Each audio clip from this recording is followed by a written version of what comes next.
lixa shaggar aanaa jalduu keessatti namoonni lama haala sukkanneessaan loltoota PP'n ajjeefaman.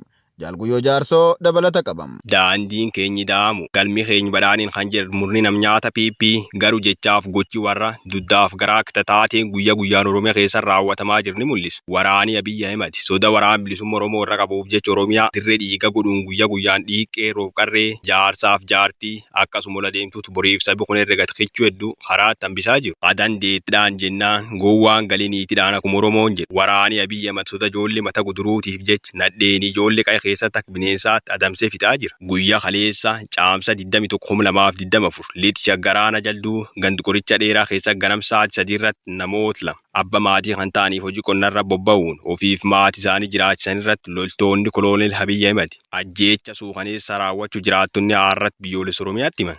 Namoonni gandicha keessatti ajjeefaman maqaan isaanii Fayyisa Mul'isaaf Lata Warqoo kanneen jedhaman ta'uu jiraattonni yoo himan. Fayyisaan abba ijoollee 3tiif namgan 30 yoo ta'u, Lataan ammoo abba ijoollee 9f namgan 40 ta'uu dabaluun dubbatan. Obbo Lataa ergaa ajjeesanii hawaasni kaasee awwaallaan itti deebanii awwaalcha keessa baasuun raasaa gatanii waraabessi nyaachuu qab jechuun reeffi isaaniillee bineensi nyaachisuuf hawaasa irraa ari'aa turuus dubbatan. Sababni ajjeefamuu namoota kanaas hidhattoonni kunneen aanaa Ejersi Lafoo gandi Daandishoonnoo jedhamirra ka'u. Akkuma gandi sun itti malanii man namoota deemuun man maatii qabsaa'ota nutti hima jechaa kan turan yoo ta'u, jarri kunis hin beeknu yoo jedhan hin sobdi jechuu yerumsuun achuma rasaasaan dhaanii akka ajjeesanis jiraattonni hima. Godina Qellem Wallaggaa aanaa Anfilloo keessatti jiraattonni maqaa deeggarsa milishaa jedhuun saamamaa akka jiran har'aata biyyoolessa Oromiyaatti himan. Jaalkennaa sabaa guutuu gabaasa kana akka taanutti isiniif dhiyeessam. Dhaabni cubbuu guddaa saba Oromoo irratti taasisaa jiru biltsiginnaan mooraa hammeenyaa dhiiga ilmaan Oromoo dhangalaasuuf ijaarame itichuuf jecha ilmaan Oromoo guyyuu hiraarsuu itti fufuun maqaa deeggarsa milishaa sirna PP jechuun hawaasa dararuu hammeessuun barame. Bifuma kanaanis godina Qeellam Wallaggaa aanaa Anfilloo bulchiinsa magaalaa Muggii fi Seertumii keessatti guyyoota gabaa waraanni fi milishoonni sirnichaa daandiitti ba'uun uffannaa milishaa ittiin binna jechuun hawaasa irraa maallaqa torbaniin fuudhaa jiraachuu jiraattonni himan. Akka bulchiinsota magaalota lameen kanaatti ilmi dhiiraa magaalaa guyyaa gabaa irra yoo deeme qarshii 500 kaffaluu dubartoonni ammoo qarshii 300 kaffalaa akka jiran beekameera. Namni qarshii gaafatame kaffaluu hanqate ammoo reebichi waraana sirnichaan irratti taasifamuun akka hidhamu himameera. Koloneel Abiyyi Ahmed Tigraay irratti waraana banuuf kora dhoksaa gaggeessan. Koloneel Abiyyi Ahmed ji'oota muraasa darban keessaa namoota filatamoo ta'an waliin hojii raawwachiiftuu IGAD dabalatee marii gaggeessuun haala Tigraay keessatti mul'atu akkamitti akka to'achuu danda'an murteessuuf lola guutuu gaggeessuu dabalatee karoora qabaachuu odeeffannoon amanamaa ta'ee argamee jira. Walga'iin kun irra caalaan masaraa isaa keessatti kan gaggeeffame yoo ta'u, hoogganoota duraanii dhaabbata Dimokiraatawaa Uummata Oromoo OPDO amma qaama paartii badhaadhinaa Oromiyaa keessaa kanneen akka Abbaa Duulaa Gammadaa, Girmaa Birruu, Suufiyaan Ahmed, Warqinaa Gabayyoo, Qondaala Baa'oo Duraanii, Leencoo Baatii fi hoogganaan raayyaa ittisa biyyaa Biraanuu Juulaa akka maddeen gabaasanitti warreen keessatti argamanidha. Walga'ii kanarratti kan hin argamne ministeeronni OPDO hin taane gorsaan nageenyaa biyyaalessaa ministeera muummee fi yeroo ammaa daayirektarri olaanaa tajaajila odeeffannoo fi nageenyaa biyyaalessaa kan ta'e Ridwaan Huseenii fi ministeera raayyaa ittisa biyyaa duraanii fi caamsaa 20 bara 2024 irraa eegalee ministeera jallisii fi misooma lafaa ta'uun kan tajaajilaa jiru Abrahaam Balaay dabalatee hin argamne. Marii kanarratti Koloneel Abiyyi Ahmediin durfamuun gareen kun balaawwan jalqabaa sadii yoo Tigraay daran osoo hin laafin akkuma jirtutti haftee fiduu dandeessuu adda baasuun akka ka'anitti tokkoffaa haalli amma Tigraay qabdu faannoo fi waraana bilisummaa Oromoo kan mootummaan federaalaa irratti qabsaa jiran, lama faannoo fi Eertiraan Tigraay waliin michuu ta'uun qormaata mootummaa irratti mul'atu cimsuu malu, sadii Tigraay akka waraanaa bara 2020 hanga 2022 keessatti raawwatameef mootummaa gaafachuu dandeessi jedhu lafa kaawwataniiru. Walga'iin kun tarkaanfiiwwan adda addaa kan ilaale yoo ta'u, hooggantoota waraanaa fi siyaasaa Tigraay irratti xiyyeeffachuun summii fi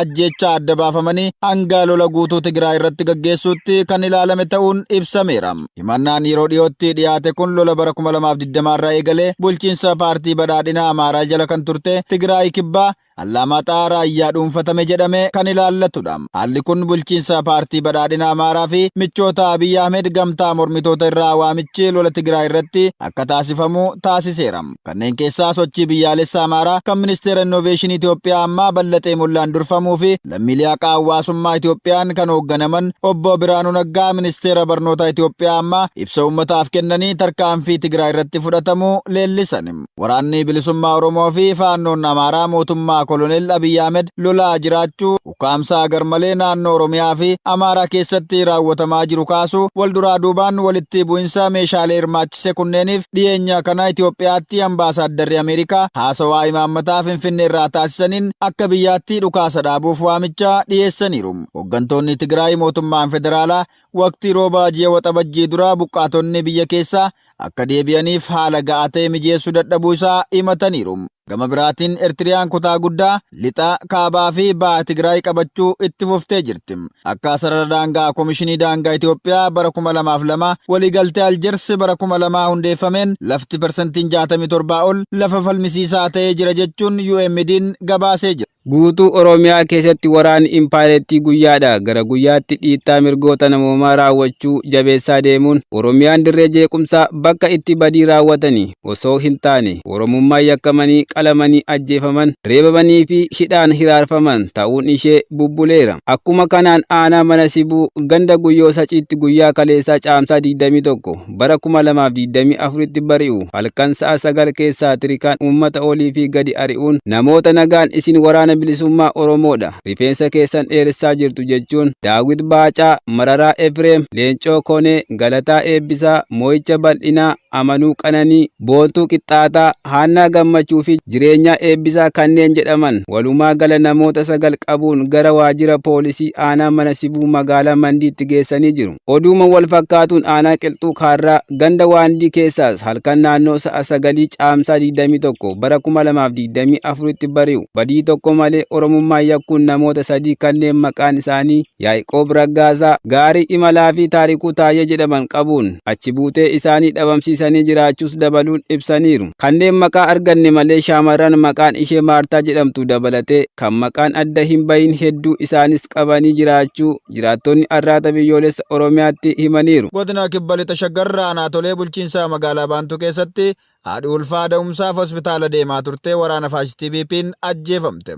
Jaalaa Caaluu Roobaa dabalata qabam. Sirni heera uumaa fi seerota barreeffamuu ifa galoo jiru cabsuun gochoota ammeenyaa saba Oromoo irratti godhu bilisiqinnaan bara gara aangootti dhufee kaasee daa'immanii qabee hanga haadholii irratti gochoota dabaa raawwatu jabeessee jira. Akka kanaanis kibxata kaleessaa caamsaa 21/2024 Kibba Lixa Shaggar Aanatolee bulchiinsa magaalaa Baantuu keessatti haadhi ulfaa da'umsaaf hospitaala deemaa turte waraana gabroonfataa PP'n gara laafina tokko malee ajjeefamuun himame. Maqaan haadha kanaas Abaaboo Taayyee kan jedhamtu yoo ta'u gara laafina tokko malee waraana abbaa irree kolonel Abiyyi Ahmediin bobbaafamaniin magaalaa keessatti ajjeefamuu jiraattonni oonichaa ONM'tti himaniiru. Dabalataanis guyyuma kaleessaa waraanni faashistii PP sochii gara ganda baadiyyaa Burqaa jedhamutti gochuun dargaggoota 5 ammaaf maqaan nuun geenye maqaa hidhata waboo qabdu jedhuun qabanii gara bulchiinsa magaalichaatti geessanii hidhan. Aanatolee keessatti maqaa tumsa sirna bilisiqinnaan namoonni saamamaa jiraachuus jiraattonni oonichaa dabaluun himaniiru.